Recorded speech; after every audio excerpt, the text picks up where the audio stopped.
What's up, Notre Dame fans? Mike Singer and Tim Hyde from blueandgold.com here discussing a new commitment for the Fighting Irish. Braylon James from Round Rock, Texas, just outside of Austin. Stony Point High School, number 106 overall player in America, number 19 wide receiver, and the number 20 player from his home state of Texas. Tim and I will talk all things this commitment, but first make sure you guys hit the thumbs up on this video, subscribe to our YouTube channel if you somehow have not done that yet, and make sure to go to blueandgold.com. $1 for 1 year premium access. Crazy deal still going on.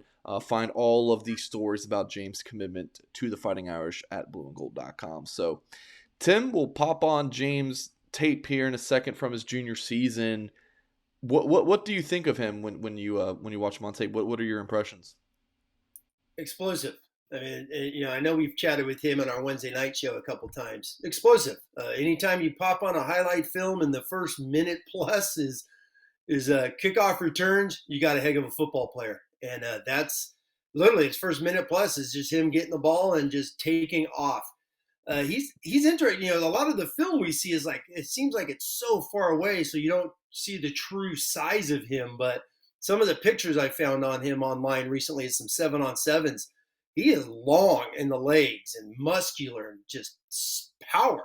He's got a lot of power from what it looks like, his explosiveness. And then the thing that's I mean, look at those cuts right there. Just the ability to cut on a dime on some of these plays, especially as this film goes with the wide receiver catches, are just electric. And then what I like is he goes up and gets the ball. He doesn't wait for it to fall in his lap. He goes up, gets it at the high point, and his catch radius. What is it if you combine test him? Because he is long when he goes up and gets his two hands on the football. He's a dynamic football player, and he comes from a great area, as you mentioned, in the greater Austin, Texas area, which is, as we know, some big time football in America. Yeah, Tim, my read on him is, so you mentioned like combine, like when he goes to camps, I mean, he looks like $1,000,000. He's listed Yeah. at 6'3", 174. I think he'll be like a 200-pound guy when it's all said and done. I think he'll be a great boundary wide receiver. So like, he tests really well. He looks great when you see him in person. I think he's got the upside to be quite the dynamic wide receiver. I'm just wondering if he is a high floor, low ceiling kind of guy that, he like, I don't know. Do you see bust potential with Braylon James at all, or do you feel like it's a pretty safe get for here for Notre Dame? Because a lot on the tape, I just don't see a ton of a lot of different route combinations, and that might not be his fault because of the offense he's playing in. So I don't want any of this to come across as a knock on Braylon James, but I just don't know as much about him as I do about some other receivers when you watch him on film. Well, number one, to answer your question, maybe that's why he transferred. I believe he transferred to his school, so Correct. maybe to get more exposure, a different quarterback, different type of offense to play in. The one thing I like on his film is he's not in the same spot all the time. Right here, you got him at slot. He plays outside, inside, boundary. I think he's a perfect boundary guy, which you mentioned, which goes back to where he's ranked. And it's interesting, the guys that have all been ranked in his same position, signed over the Kelly years, all were boundary guys. Javon McKinley, Kevin Austin, and way back in 2012 when they got Devarius Daniels out of Illinois, all boundary guys, all ranked at the same spot as Braylon James is. So I think he's a perfect boundary guy. And what you said there about the floor, the ceiling, the great buzzwords there, which I always like to get into. But you know what? He is going to grow. And I Yeah. think you're right about his combine. His legs look.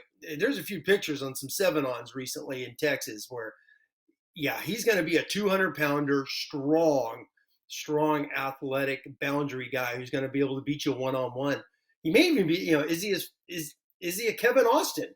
Because like I said, he's in the same ranking as Kevin Austin, who's leaving. So if they get the same type of, obviously not with the injuries that Kevin had, but if they get that same production that Kevin expected over his 4 years he showed his senior year, they got a heck of a football player.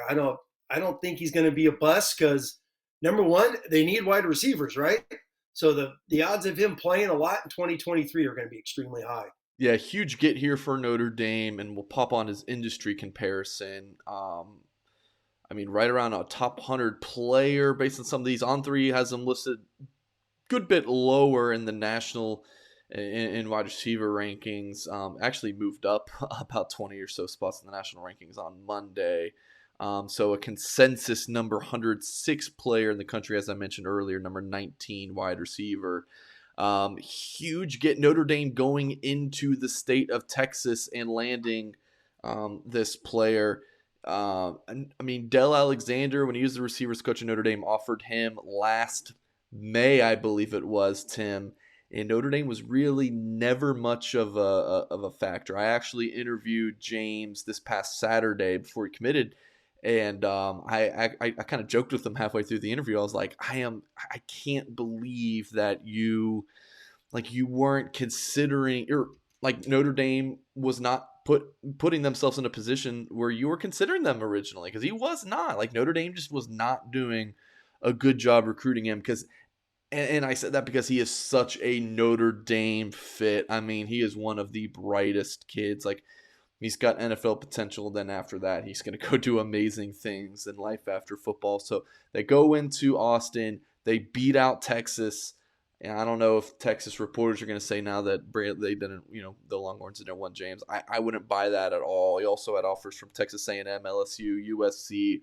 List goes on and on. So huge get here for Notre Dame. And then, Tim, when you just kind of look at receiver recruiting in general right now, and that scholarship chart at Notre Dame, this is a monster get from that aspect as well.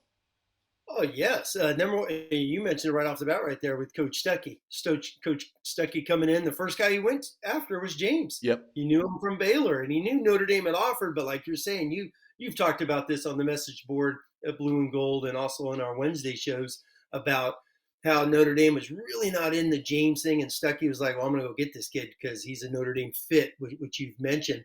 Stanford's on him, TCU, some other great, high academic football There's the schools are top. on. That was the top three: Stanford, TCU, Oh, Notre Dame. So there you go. there you go. So, and then you talk about the numbers in the room. The good thing is he's going to be the fourth top 150 wide receiver now. When you're looking at it with Merriweather, Styles, Colsey, bringing James, there's four highly ranked wide receivers now for 2023. And if they all come back in 24, all of a sudden these numbers and this wideout room is starting to look dynamic, explosive.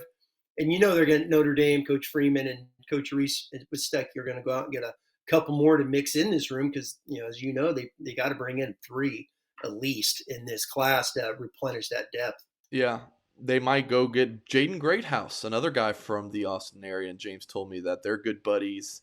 And he's already started to recruit Jaden Greathouse. So in Greathouse, another bigger receiver, about 6'2", 220 right now. He's a big dude, visiting for the Blue Gold game. So keep an eye on him. Yeah, huge kudos here to Chancey Stuckey. Like, Notre Dame doesn't get this one done without him. Director of recruiting Chad Bowden, head coach Marcus Freeman also did a really nice job. Offensive coordinator Tommy Reese crushed it as well. So that will do it for this video talking about Braylon James, 4-star wide receiver committing to Notre Dame here on Tuesday, April 19th. Hit that thumbs up, and we will catch you guys next time.